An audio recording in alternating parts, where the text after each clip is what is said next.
Salut à tous. Alors aujourd'hui j'avais envie de vous parler donc bande dessinée et d'une maison d'édition, les éditions de la Gouttière, que j'ai découvert et qui font vraiment des choses super sympas. Donc ils sont spécialisés vraiment en BD pour enfants et ils ont commencé par faire exclusivement des BD sans texte pour les très jeunes lecteurs et puis petit à petit comme leurs lecteurs grandissaient et par leur envie tout simplement, ils sont partis sur des bandes dessinées à texte, des bandes dessinées pour les un peu plus grands. Et là je vais vous présenter deux bandes dessinées vraiment coup de cœur, accessibles à partir de 8 ans. Donc tout d'abord c'est La Carotte aux étoiles de Thierry Murat. Alors je cherche qui est le scénariste. Voilà, le scénariste c'est Régis Lejon, le dessin c'est Riff Rebs et c'est d'après une histoire originale de Thierry Murat. Donc La Carotte aux étoiles, alors et puis un dernier truc aussi, les éditions de la Gouttière, leur logo c'est un chat noir, donc forcément je ne pouvais que aimer. Parce que là j'ai le mien, je vais le chercher, juste pour vous le montrer. Viens là toi. Oui. Voilà, je vous présente Rock'n'Roll. Hein, bon, il s'en fiche parce qu'il était dehors, tranquillement installé. Donc revenons à la bande dessinée. Donc l'histoire... La Carotte aux étoiles, c'est l'histoire d'un lapin qui invente, qui a un rêve et qui invente la carotte aux étoiles. En fait, c'est une sorte de fusée, de feu d'artifice. Et c'est super beau, c'est super joli, c'est un rêve magnifique à la base.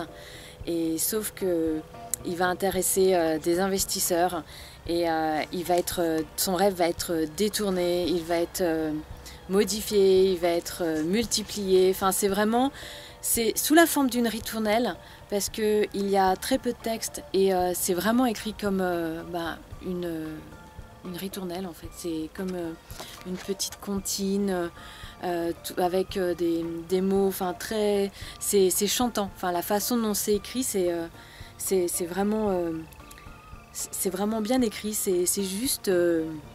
Des mots justes, il repique, draine, sarcle et arrose. Il a tout ça dans l'espoir que le fruit de son labeur soit à la hauteur. Puis vient le fameux soir, vient la fameuse nuit, celle où le rêve s'accomplit, où l'invention doit faire grand bruit. La carotte file tout droit comme aspirée par le ciel. Boum badaboum. Voilà, et là on a le feu d'artifice, donc c'est le début de l'histoire. Je vous en ai lu un tout petit extrait juste pour vous donner le ton. Et en fait ça va s'enchaîner très vite, c'est-à-dire que on va voir la dérive vraiment commerciale, la dérive du marketing, que des requins qui sont symbolisés réellement par des requins vont vouloir lui acheter son idée, vont vouloir la transformer, la commercialiser à grande échelle. Elle va être complètement détournée de la belle idée poétique initiale et ça va même aller très très loin. Et il va être complètement désemparé et il va être complètement démuni de son idée de départ. Et j'ai trouvé cette histoire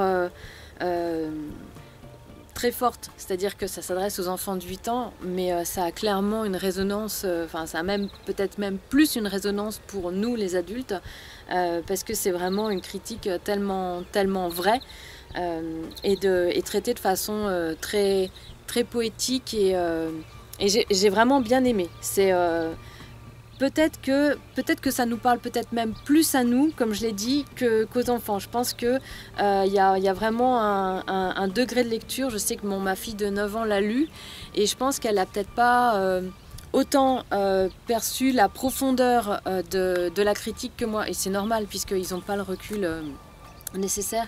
Mais c'est comme le petit chaperon rouge en fait, on raconte l'histoire du petit chaperon rouge pour se méfier du loup et c'est du même ordre, c'est-à-dire voilà, la morale en fait c'est de faire attention à qui on confie ses rêves et la dérive que ça peut entraîner. Donc un très beau livre, vraiment un très beau livre, très bien construit. Donc, on ne le voit pas parce que j'ai mon chat devant, voilà.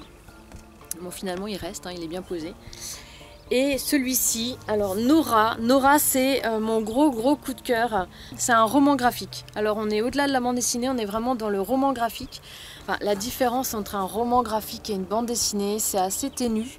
Mais c'est vrai qu'on est plus dans une narration peut-être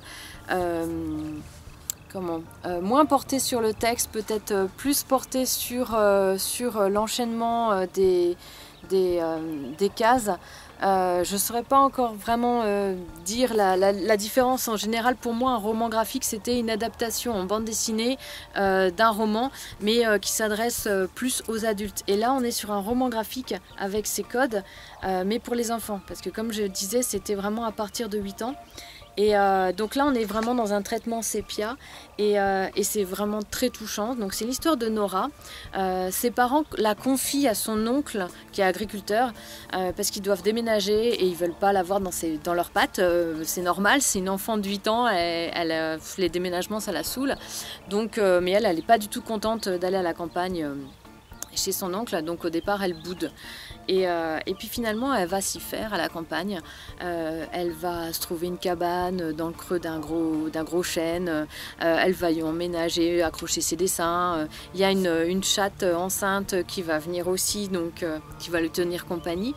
Et puis en grimpant dans l'arbre avec des jumelles, elle va observer, ou alors c'est dans la maison. Ah, je ne sais plus, parce que je l'ai lu il y a un petit moment. Si, c'est dans l'arbre. Donc quand elle grimpe tout en haut de l'arbre, avec ses jumelles, elle observe en fait que dans un petit hameau, enfin une petite maison pas loin de chez son oncle, il y a une vieille dame qui est assise sur un banc et qui reste là toute la journée. Elle est toute seule. Et donc elle va se poser la question, mais pourquoi est-ce qu'elle est toute seule? Et ce livre, il m'a vraiment émue, puisqu'en fait il aborde des thèmes comme l'amour, la guerre, la mort, mais de façon très poétique et très touchante. Et on passe, j'exagère, mais on passe du rire aux larmes, c'est-à-dire, bon, j'ai pas pleuré, mais j'ai été vraiment très émue, et il y a des passages excessivement drôles, et puis juste après, il y a un événement qui fait que, waouh, c'est vraiment très puissant. J'ai oublié de dire, Nora, c'est de Léa Mazet. J'ai oublié de dire, bravo, parce que c'est vraiment Léa Mazet. Tu as fait un travail formidable, c'est ton premier roman graphique, mais il est vraiment très très fort et j'ai hâte de découvrir tes prochaines productions parce que j'ai adoré. Vraiment, je vous le recommande vivement. Parce que cette petite fille, en fait, elle va se rendre compte que cette dame est seule, et puis elle va se poser la question, mais pourquoi est-ce qu'elle n'a pas d'amoureux? Et du coup, en fait, elle a énormément d'imagination, et donc en fait, elle va imaginer que tout simplement, l'amoureux qui était destiné à cette vieille dame n'est pas né. Donc, en fait, à la cime du chêne où elle a élu domicile, il y a en fait une sorte de... Elle a imaginé un monde des âmes, donc il y a des âmes qui ne sont pas nées, et donc elle rencontre en fait l'âme de l'amoureux qui n'est pas né, et elle essaie de trouver une solution en fait pour les faire rencontrer, et puis que cette vieille dame ne soit plus toute seule. Donc je vous raconte pas la suite, c'est vraiment, je vous encourage vivement à le lire, mais c'est très joliment écrit, les dessins sont super beaux, et voilà, j'ai adoré. Donc encore merci les éditions de La Gouttière de m'avoir permis de découvrir cette petite merveille, et voilà, donc j'espère que ma chronique vous aura plu. Et puis n'hésitez pas à aimer cette vidéo si vous l'avez aimée, évidemment, et à me mettre en commentaire si vous avez lu les bandes dessinées que je vous ai présentées, si vous les avez aimées, et voilà. Bon, et je vous remercie, à très bientôt, et puis bonne journée, allez, ciao!